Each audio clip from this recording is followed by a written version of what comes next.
Turner in the house, and Mr. Aaron Wiggins now. Aaron, good to see you. Good to see you. How about the big game over at Page the other night? How about that game? Oh, that was a very big game. It was a good win for us. We needed that to stay #1 in the conference. It was a good win, beat them 3 times in a row, big for Worley Nation and the team herself. How about those 3-pointers? Oh, I mean, hey, I just started feeling it. So my teammates got me involved. They found me around the perimeter, got me the ball, and I just shot it.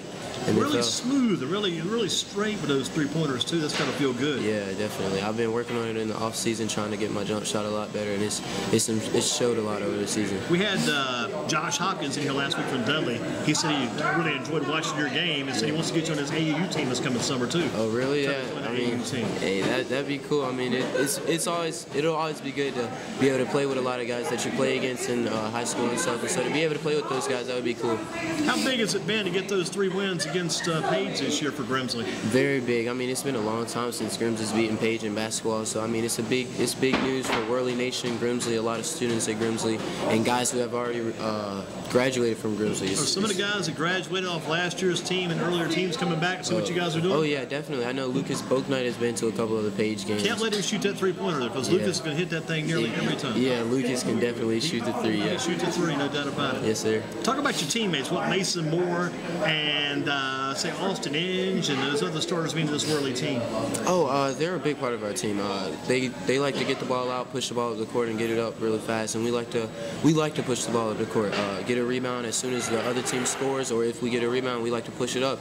And Mason and Austin, they're also 2 big scorers on our team. Austin can score if he needs to. Mason can score when he needs to, and they get the ball out, and we get a lot of good teamwork going with them. You're the junior for the team, right? Yes, sir. I'm going to make a senior statement now on this one because this is interesting. All this conversation, we talked to Coach Griffiths, we talked to Mr. Rizzi, Peter Rizzi, we talked to Mason Moore. Tonight, very interesting Change Rib Chat because this has been the focus for a couple of years now, 3 or 4 years. We have not mentioned Bruce Davis' name once tonight. Of all these things, that shows how far this team's coming because we still want to talk about Bruce. Yeah. It kind of shows how this team has come along because Bruce is a key senior. Definitely. And at one time, it was like, get it to Bruce and get us some points. Yeah. But this team is developed in advance, and that shows how far this team's come along. Oh yeah, Bruce has definitely been a big part of our season because he's so tough playing football. He's strong in his mentality. He goes into the game ready to play and just wants to work hard. He'll grab every rebound, defensively get every steal, every block. He'll do whatever he needs to do to put our team on top. You brought another good point up too. The thing that Bruce does now is you guys do as much as more as anything those defensive rebounds. Yeah. Take over the defensive boards. Don't give the other team a chance for second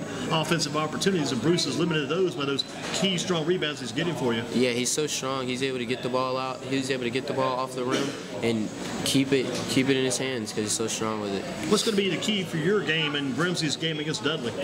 We just got to come out with a lot of energy defensively because last time we were a little slow defensively. We weren't talking, and we got to communicate better and make sure we pick up the pace and have a lot of energy coming out.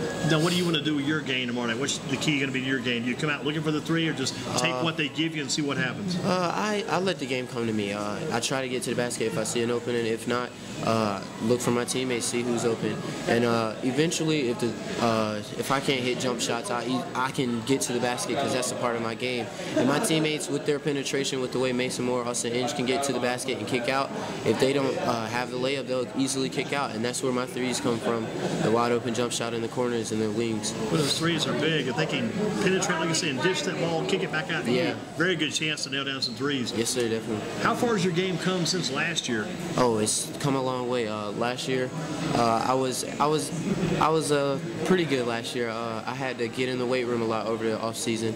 I've gotten a lot stronger. I wanted to work on my ball handling, my shooting. Defensively, I wanted to be able to stay in front of my man and keep my man from scoring. And so, I mean, I've come a long way since last year. I feel like my game has improved a lot. How much have you grown since last year? 2 inches. I was 6'1", 6'2" last year, and now I'm 6'4", so. That means you can match up well 6'4" when you match up well with Hendon Hooker then, right? Oh, yeah, definitely. I mean. How about some battles of Hendon tomorrow night, possibly? Oh, yeah, Hendon, he's a great ball player. I mean, he's pretty strong as well. He was the quarterback for Dudley, so, I mean, I'm pretty sure that he's looking forward to tomorrow night. He's a big body. Good battles of Seagrave. Seagrave's another strong kid. Definitely, yeah. They both play football. I mean, they're really good. Like we mentioned, Josh is a threat from three-point range. He can move the court, flows well. He killed us with the 3s in the Hayco. He hit 4 in a row, back-to-back. He was killing the corners that game, too. Yeah, he was really hitting. I mean. And you look at Grimsley. Who's been the X factor this year on your team? Somebody that's kind of didn't expect to get it maybe from this kid, but he showed up and has really helped you guys. Austin and Mason Moore both, because I was expecting Austin to come out and like really get a lot of assists, but he's been able to do everything all around really. And I mean, he scores the ball well. He can get steals defensively, plays tough.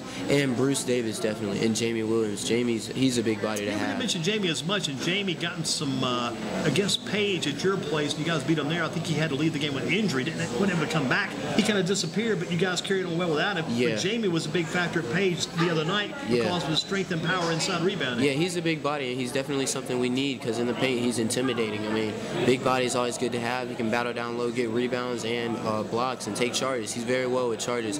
He took about 3 last against Page the other night, and so yeah, we can use him big time. Looking at the football game for Sunday, the Super Bowl game, who do you see? You see the Panthers winning? Yeah, I see the Panthers winning. Who do you see being the MVP other than Cam Newton?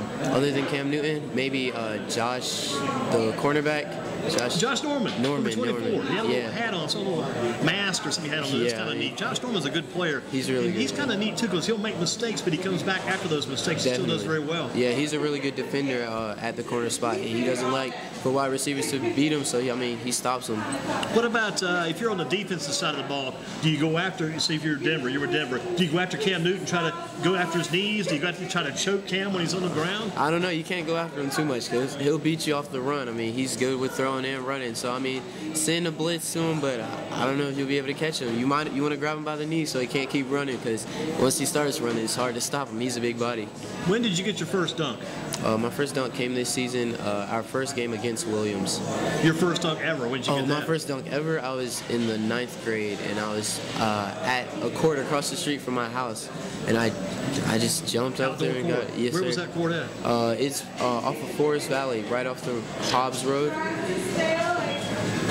That's my court. That's your court? Yeah, I live right across the street from there. Do you really? Ball there every single day. My gosh, you live in the neighborhood then? Yes, you ever sir. been down to the creek? Yes, sir. You got the ball out of the creek a few times? All the time. Now, that is the court. I mean, I play so many games in that court. So you have a house across the street. I know there's a house in the corner. As little kids, you spend a lot more gold there. Yeah. That's amazing. So you live right beside Forest Valley. Yes, sir. That's where I live. Because that's where guys who came through there, guys like Ethan Albright played there when he was a kid. Yeah. Charlie Jones. Even with Charlie Jones. Yeah. Man, I played Charlie Jones, and Charlie Jones is 6 years old. Yeah. Seriously. Him and his best friend Reader used to come down all the time. How about Mr. Doss up the street? Oh yeah, Brian Doss. Brian Doss. I grew up playing against Brian Doss. Yeah, all the time. I was playing that court one night, Halloween night, probably about 20 years ago. Brian Doss's dad drove up the street. Hey kid, you need to go home. It's getting dark. Get late. Your parents. But I said, I'm 40 years old, man. Yeah. This is crazy. Yep, that's where I'm at. See, I actually moved. I now go to Forest. I go to Jefferson School now. That's where I shoot every Sunday. I've been shooting every Sunday since 1980. Oh, for real? That's cool. Yeah, I mean, I've even written documents about these games. That's amazing. We got Forest Valley. Yes, sir. You dunked on that goal. Now they got the new goals out there too. Yeah, they put new goals up last year actually. I dunked on the older ones though. Yeah, the older ones. I mean, I was there when those goals actually were coming apart. Yeah. I mean, the ply was falling on the court. Yeah, it was all over the place. Man, this is unreal. Unreal. I gotta find you. I come back there on Sundays occasionally, but there was Sundays in this. How old are you now? 17. There was Sundays back years ago. Sundays we'd be at that court. There would be like 50 people out there. Yeah. And people were driving every up. Sunday, yeah. I don't know if it comes back again or not. I think they kind of knocked it down a little bit. Yeah. That's amazing. I mean, as far as I thought one day they might name the court after me. I spent so much time. It was amazing. Forest Valley, it's amazing. Yes, sir. Unreal. I can talk about this all night, but I know you got to get rolling. Keep up the good work. Yes, sir. We got to talk more. I got to see you out there one Sunday. Yes, sir. I'm an outside shooter guy. I mean, I don't do the jumping stuff, but I shoot a lot of outside shots. I mean, I've been shooting that court when it's like rain. I shot that court when it was snow. Yeah, I shot that court when it was rocks. I shot that court when the moon was out. I mean, I've been there forever. Thank you. Yeah. Anytime. Good work. Good. Man, amazing. Well, that